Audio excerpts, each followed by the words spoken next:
Assalamualaikum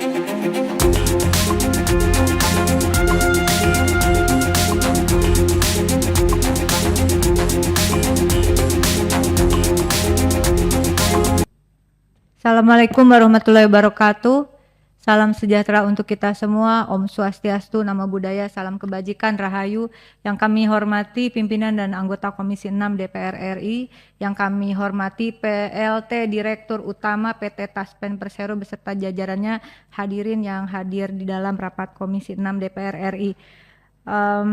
Menyambung dari beberapa teman terdahulu, tapi sebelumnya izin pimpinan, saya minta dipaparkan skema tadi terkait beberapa jaminan kecelakaan kerja, program tabungan hari tua, program pensiun, program jaminan kematian, cost sharing antara pekerja dan pemberi kerja, itu presentasenya seberapa Pak? Izin boleh pimpinan?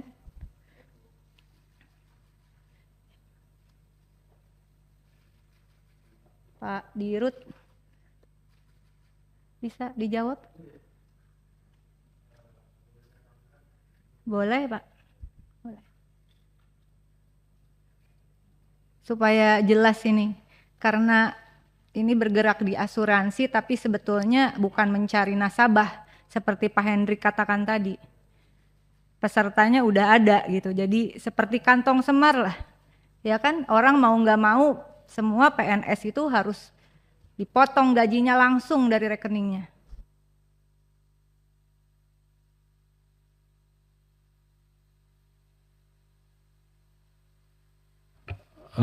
Untuk detailnya, Bu Rika, mohon izin nanti mungkin bisa dijawab oleh Pak Direktur Operasional. Izin pimpinan, Saya juga boleh, nggak apa-apa sih. jangan nanti Pak, karena Oh, iya, boleh, karena boleh, uang yang diakumulasi ini kan Iya, yang iya. diinvestasikan. Slide-nya ada nggak? Oke, sebutin ya. Jadi untuk THT itu rinciannya adalah 3,25% dari gaji pokok plus tunjangan istri, suami dan anak. Ya, kemudian untuk JKK, ya, itu dari pekerja. JKK 0,24%. 0,24% dari Dari gaji pokok. tunjangan dan anak. No, gaji pokok. Gaji pokok dari pekerja atau ada cost Dari sharing? pekerja. Dari pemberi kerja, sorry. Dari pemberi kerja. Pemerintah berarti ya? Ya. Terus JKM 0,72. JKM 0,72 dari gaji pokok, ini juga dari pemberi kerja. Oke, terus ada lagi? THT 3,25% dari pekerja. Ini pensiunnya. Jaminan kematian, jaminan kecelakaan kerja, jaminan tabungan hari tua, pensiun. Nah, pensiunnya 4,75% dari gaji pokok plus tunjangan. Dari pekerja berarti? Ya. Nggak ada dari pemberi kerja? Enggak. Oke. Terima kasih pimpinan, saya lanjutkan. Jadi ini perlu clear juga ke publik bahwa yang dikelola oleh dana Taspen sebetulnya bukan seperti bisnis asuransi pada umumnya begitu ya. Tapi ini adalah uang dana amanah kalau kita sebut di dalam skema jaminan sosial. Dana amanah cost sharing antara pekerja dan pemberi kerja begitu.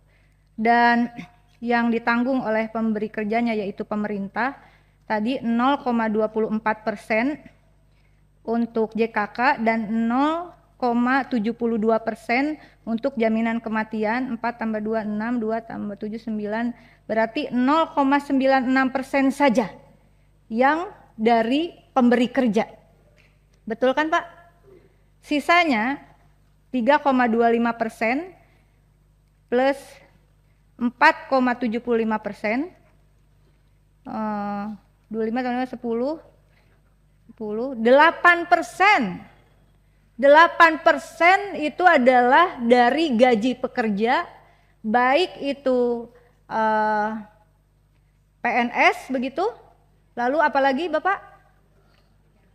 Pejabat negara, anggota DPR dan DPRD ya. Jadi ini adalah uang potongan gaji mereka yang bekerja pada negara. Uang ini lalu diinvestasikan. Nah, koreksi kalau saya salah, saya ingin menanyakan visi dan misi dari Taspen ini apakah masih sama atau sudah berubah. Visi, menjadi perusahaan asuransi sosial dan dana pensiun yang unggul, terpercaya dan berkelanjutan demi mewujudkan kesejahteraan peserta untuk meningkatkan nilai ekonomi dan sosial Indonesia. Masih? Alhamdulillah masih.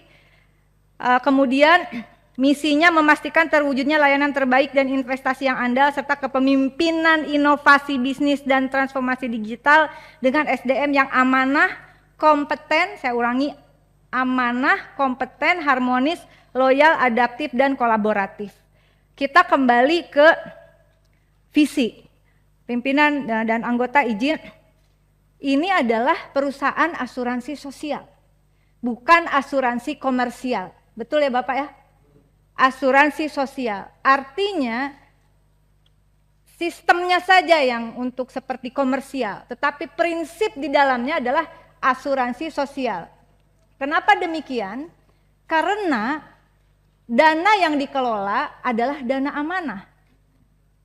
Dana dari para pekerja.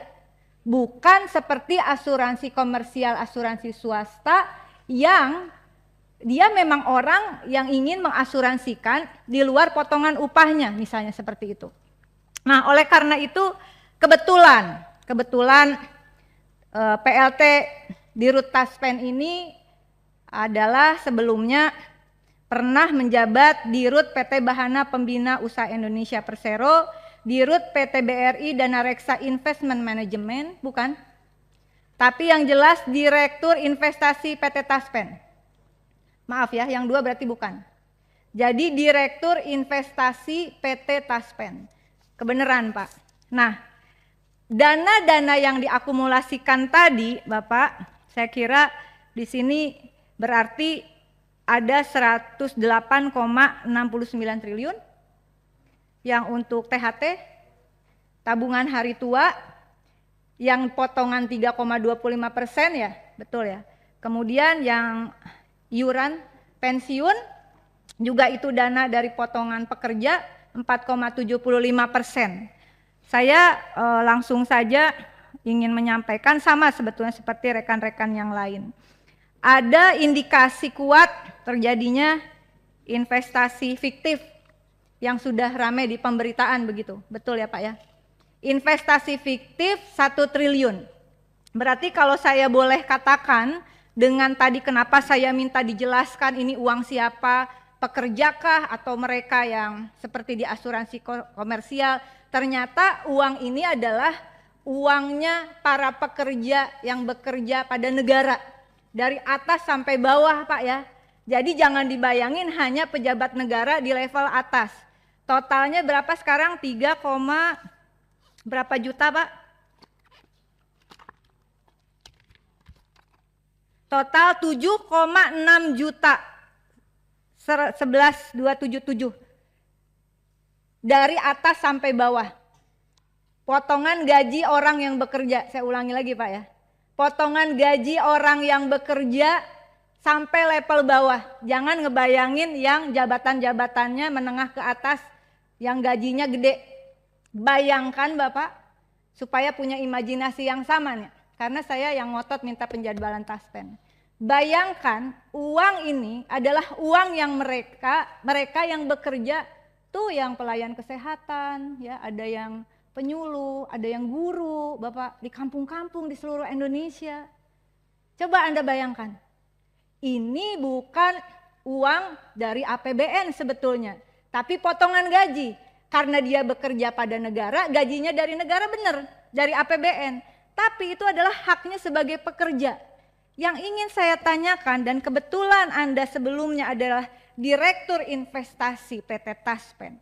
Jelaskan kepada kami bagaimana skema dan proses persetujuan investasi di PT Taspen. Bapak ini jangan kayak nggak ngerti ya soal tadi pembagian persentase, atau memang tidak mengerti. Bukan yang tadi misalnya ini dari potongan upas, memang tidak tahu. Harusnya tahu supaya kita feel-nya tuh sama. Oh, ini duit orang yang kerja di pelosok-pelosok di seluruh Indonesia, total 7,6 juta tadi. Bagaimana fungsi manajemen resikonya? Jadi yang pertama, bagaimana proses persetujuan investasi di Taspen? Di mana posisi komite investasi Taspen? Bagaimana prosedur pengangkatan pimpinan dan anggota? Apa ada komite investasi Taspen? Ada kan? Bagaimana mekanisme seseorang bisa ditetapkan sebagai komite investasi Taspen? Lalu bagaimana skemanya, dan Anda juga sekarang masih merangkap sebagai direktur investasi Taspen. Keputusan itu kan pasti tahu dong. Kalau nggak tahu berarti saya jadi bertanya, kenapa bisa ada di sini? Tahu kan? Bagaimana prosedur mekanisme SOP investasi itu? Lalu karena ini sudah jadi pemberitaan. Saudara-saudara, jadi uang potongan gaji tadi terindikasi kuat ada investasi fiktif sekitar kurang lebih 1 triliun. Betul ya? Meskipun sekretaris perusahaan pada 3 September 2023 corporate secretary Mardiani Pasaribu masih sudah pensiun. Dia mengatakan tidak ada apa-apa. Tapi kemudian ada indikasi investasi fiktif 1 triliun. Nah, kan orang investasi nih, direkturnya. Apa sih yang dimaksud investasi fiktif? Tolong dong jelasin Pak, paling tidak kepada kami di sini begitu. Nah, dari penelusuran berita yang sudah dilansir oleh media-media yang kredibel saya kira, rekanan Taspen dalam investasi fiktif ini adalah PT Insight Investment Management. Bagaimana prosedur Anda bisa memutuskan menyetujui sebagai direktur investasi? Apakah tidak melalui persetujuan direktur investasi atau tanpa sepengetahuan direktur investasi ke PT Insight Investment Management, dan PT Insight Investment Management ini kemana investasinya? Tadi kan Pak Hendrik sudah menyinggung tuh, ada investasinya, ini juga nanti mohon tertulis Bapak ya. Mohon tertulis. Investasinya ini SBN, reksadana, obligasi korporasinya ini apa? Apa obligasi korporasi ya Pak Hendrik ya? Pak Hendrik, jangan seperti makro begini dong. Kita juga harus tahu depositonya di mana, sahamnya dan seterusnya dan sebagainya. Nah, apakah PT Insight Investment Management termasuk di dalam struktur investasi yang Bapak jelaskan tadi? Tapi kemana jelasnya begitu? Nah, bagaimana yang terakhir adalah bagaimana dengan mitigasi Taspen agar tidak terjadi hal serupa ke depan. Kebetulan Anda merangkap jabatan PLT Dirut dan masih menjabat sebagai direktur investasi. Persoalan asuransi sosial, investasinya juga sesuai dengan tadi misinya, kepemimpinan yang amanah, itu yang paling penting menurut saya.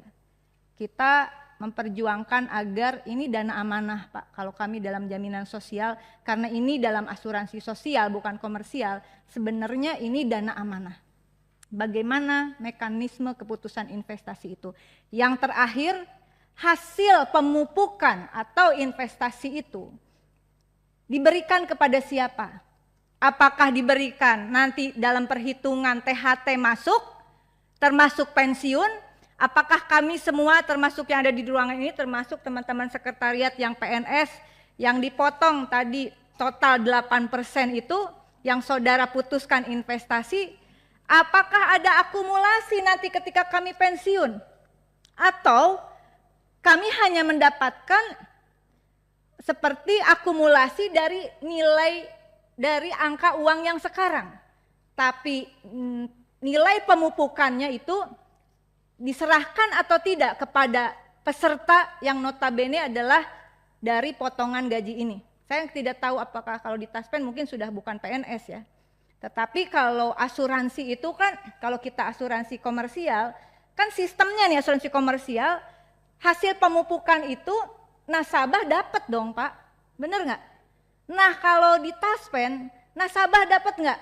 Jangan sampai nanti mereka terutama yang di garda terdepan pelayanan publik, kerja dipotong total 8%, ternyata nilainya itu tidak mengikuti hasil investasi dan tidak ada maknanya untuk pensiun dia 20 tahun ke depan misalnya. Nah ini juga perlu kami tanyakan, mohon dijawab. Demikian.